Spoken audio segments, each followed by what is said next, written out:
Here we are, halfway through trimester 2. This week, for week 6, we're looking at progressivism and government. The learning objectives this week are as follows. 1. Describe the events of Theodore Roosevelt's presidency. 2. Explain how Roosevelt used the power of the presidency to regulate business. 3. Identify laws passed to protect public health and the environment. 4. Summarize Roosevelt's stand on civil rights. 5. Summarize the events of Taft's presidency. 6. Explain the division of the Republican Party.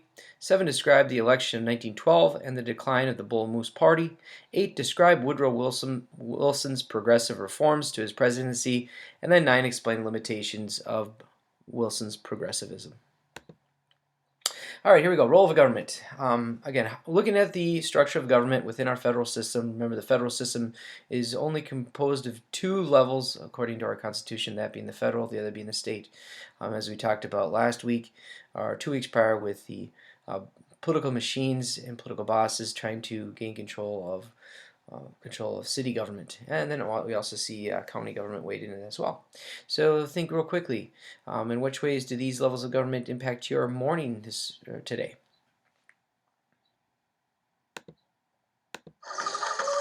All right, we also see issues within, again, corruption, political corruption, and corporate or industrialism corruption.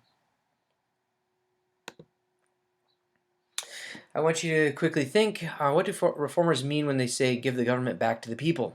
And more importantly, apply it to things that you see in your life today. In what ways do you feel government is trying to take away your individual freedoms? In what ways is the government restricted from intervening with your self-liberties? All right, first we look at Teddy Roosevelt's square deal. William McKinley dies of assassination. Again, a radical Republican assassinates McKinley, and then the youngest president at this point in American history will be Teddy Roosevelt. Teddy Roosevelt will be known as a modern president. Remember back to his role in the Spanish-American War, or actually we'll talk about that a little bit later. Again, he was known as the Rough Rider in his famous stand at the San Juan Hill. President Roosevelt is going to be born from a wealthy New York family. He's going to suffer from various ailments during his childhood, such as asthma. He'll be Harvard educated, and he was very active, participating in both boxing and wrestling. At an early age, Roosevelt became the leader of New York politics after serving 3 years in the New York State Assembly. He became the New York City's police commissioner, and then assisted Secretary of the United States Navy. Again, he will be later elected the governor of New York, and then later will win the vice presidency.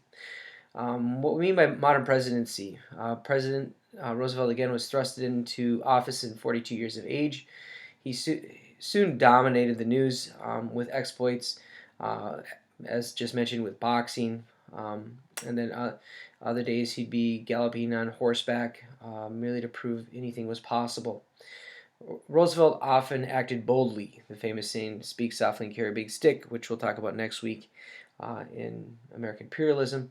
But his leadership and publicity campaigns helped create the modern presidency, making him a model by which all future presidents would be measured, citing federal responsibility for the national welfare. Roosevelt thought the government should assume control whenever states proved incapable of dealing with problems. He explained, "It is the duty of the president to act upon the theory that it is the steward of the people and to assume that he has the legal right to do whatever the needs of the people demand, unless the Constitution or law explicitly forbid him to do it." And again, oftentimes we see with President Roosevelt during this time, he will speak from what is known as a bully pulpit, which will influence the way media portrays and shapes the image of President Roosevelt. He will call for a square deal, which is giving back to the common people, taking away the restrictions of the government. And they're described through various progressive reforms sponsored by Roosevelt's administration. For instance, trust busting. In the 1900s, there will be many corporate trusts. He will establish corporate trusts, legal bodies created to hold stocks in many companies, control about 4/5 of the industries in the United States. industries like Standard Oil controlled many of they had a poor reputation in unfair business practices, but also they cornered the oil market. Um, President Roosevelt during this time did not feel that all trusts were harmful, but he sought to curb the actions of those that hurt the public interest. Again, during this time, we see under the Sherman Antitrust Act, Roosevelt made it newspaper headline as a trust buster when he ordered the Justice Department to sue the Northern Securities Company and its monopoly. Also, with the coal strike, Roosevelt helped settle the coal strike of 140,000 coal miners in Pennsylvania that demanded a 20% raise in annual salary and a 9-hour workday and the right to organize unions. Roosevelt stepped in and mediated the process where he settled for the miners. He won 10% of a pay hike and a shorter 9-hour day.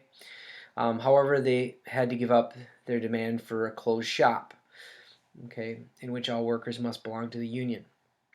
We also see Roosevelt's square deal in the 1902, or I'm sorry, the 1904 rail regulation. Um, we or actually what happens back in history, we see in 1887 Interstate Commerce Act, which prohibited wealthy railroad owners from colluding to fix high prices by dividing businesses into a given area. Well, Congress will pass the Elkins Act in 1903, which made it illegal for railroad officials to give and shippers to receive rebates for using particular railroads.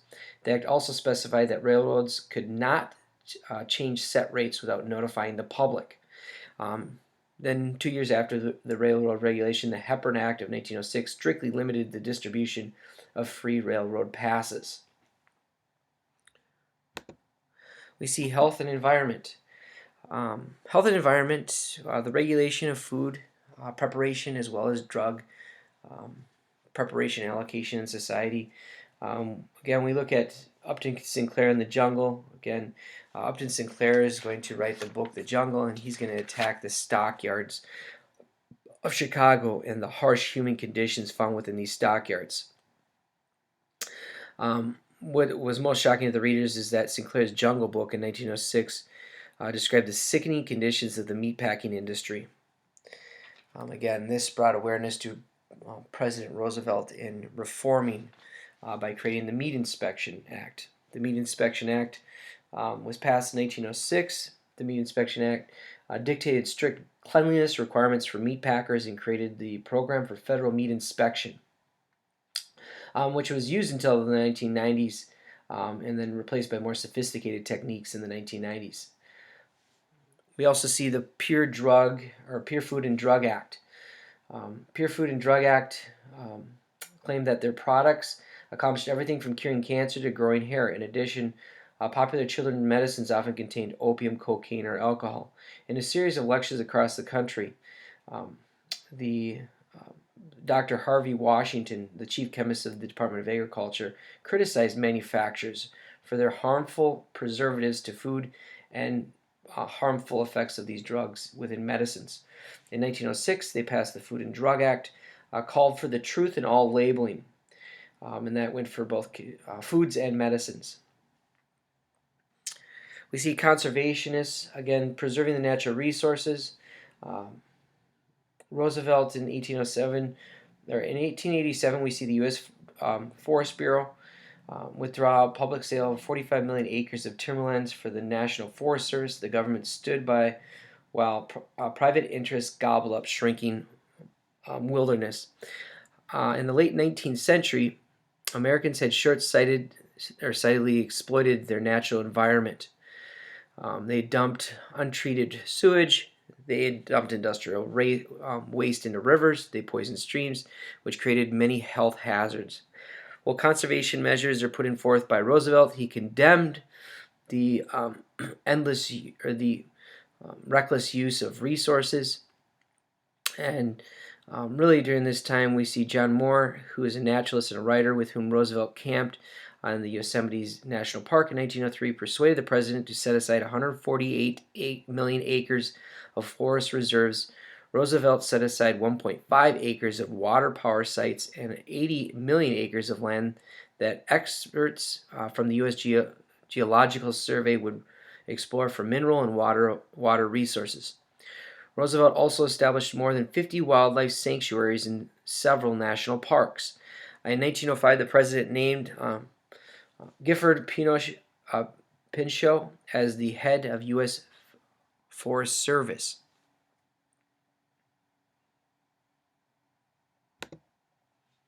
Roosevelt and civil rights. Again, Booker T. Washington will be one of the guests that he entertains at the White House. Du Bois is going to call for immediate social and economic renewal for equality of African Americans.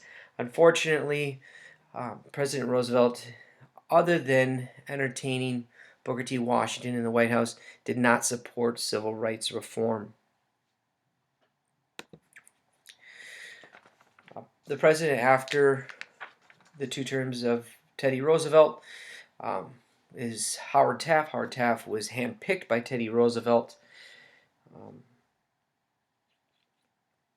Roosevelt pledged not to run for the re-election in 1908, so he handpicked Taft to run against the Republican representative, or I'm sorry, the Democratic representative William Jennings Bryan. And the slogan during that time went, "Vote for Taft this time. You can vote for Bryan anytime." Taft and the Republicans easily won the election in 1908. Right off the gate, Taft begins to stumble. He cautiously pursues progressive agenda, really seeking to consolidate rather than expand Roosevelt's reforms. Taft during this time said, "When I am addressed as president," Taft wrote, "I turn to see whether you are not at my elbow." Oftentimes he was seen as under the shadow of Teddy Roosevelt. During his presidency, Taft will campaign on a platform of lowering tariffs, a staple of the progressive agenda. When the White House passed the Payne Bill, which lowered rates on imported manufactured goods, and Senate proposed the alternative, the Aldrich Bill. Taft signed the Payne-Aldrich Bill, which was a compromise that only moderated the high rates of the Aldrich Bill, which angered many progressivists because they believed at this time Taft was abandoning progressive policy. And essentially many saw him as clumsily attempting to defend the tariff. Again, higher rates of increased taxes. He'll let commercial interests exploit. During his presidency, he'll appoint Secretary of Interior Richard Bollinger, a wealthy lawyer from Seattle, will basically disapprove of conservation control of Western lands. Bollinger will let commercial interests exploit natural resources that he justifies as rightfully belonging to the public. Taft sided with Bollinger and also fired Pinchot from the U.S. Forest Service. This will anger Teddy Roosevelt, and we'll see a split in the Republican Party. The split in the Republican Party will be led by the resurgence for Teddy Roosevelt running for a third term. He'll run under the bull moose. Basically, the bull moose is going back to his bully pulpit and saying that he is as strong as a bull moose. The party platform called for the direct election of senators and the adoption of states and initiative, referendum, and recall. The split in the Republican ranks handed the Democrats the first real chance at the White House since the election of Grover Cleveland in 1832. In 1912, Woodrow Wilson will win the presidency easily.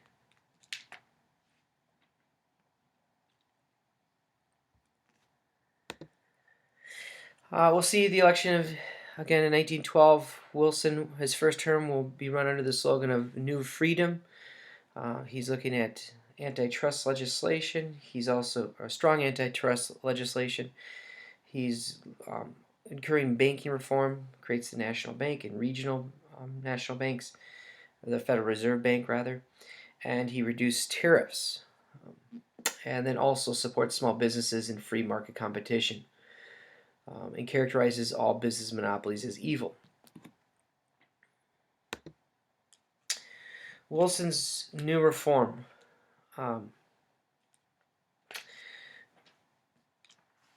Well, Wilson's new reform again. Um, he believed in attacking large concentrations of power to give greater freedom to average citizens. The prejudices of his Southern background, however, prevented him from using federal power to fight off attacks directed at civil rights or African Americans, which we'll talk about a little bit later here. Just a quick synopsis on Wilson's background. He was from the South. He was a lawyer, a history professor. He was a president at Princeton University. So a very well educated president. The new freedom in his plan was to attack the triple wall of privileges, the trust, tariffs, and high finance. Two key antitrust measures that he took: the Clayton Antitrust Act in 1914 sought to strengthen the Sherman Antitrust Act of 1890. The Clayton Act prohibited corporations from acquiring stock of another, if doing so would create a monopoly, thus eliminating monopolistic monopolies. During this time, the Clayton Act also specified that labor unions and farm organizations not only had the right to exist, but also would no longer be subject to antitrust laws. Therefore, strikes, peaceful picketing, boycotts, and the collection of strike benefits became legal. This became known or comparable to the Magna Carta for labor. The second major antitrust measure was the Federal Trade Commission Act of 1914, which set up the Federal Trade Commission, the FTC. The FTC was the watchdog agency which was given the power to investigate possible violations of regulatory statutes. In other words, to put an end to a number of unfair business practices. He also proposes a new income tax known as a progressive tax in 1913. It'll be ratified as the 16th Amendment, which calls for a graduate federal income tax. In 1970, the government was receiving, well, when it was passed, 4 years later, in 1917, the government was receiving more money on income tax than it had ever gained from tariffs. Today, income taxes on corporations and individuals represent federal government's main source of revenue. We also see the 19th Amendment passed under his watch. Again, that's going to call for women's suffrage, which we talked about last week. There are limits on progressivism. Wilson retreated on civil rights once in office. Again, remember, he was raised in the South, so he's oftentimes a sympathizer with Southern economic hardships. He opposed anti-lynching legislation. He argued that these crimes fell under state jurisdiction, not the federal jurisdiction. And then lastly, with his refusal to extend civil rights, coincidentally, unrest begins to occur in Europe, where we see the beginning of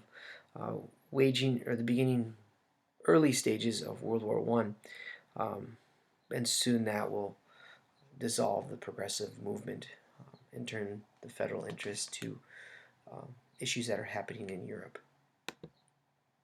All right, again, look back at the learning outcomes for the week. Make sure you clearly understand all 9, and then begin week 6 activity.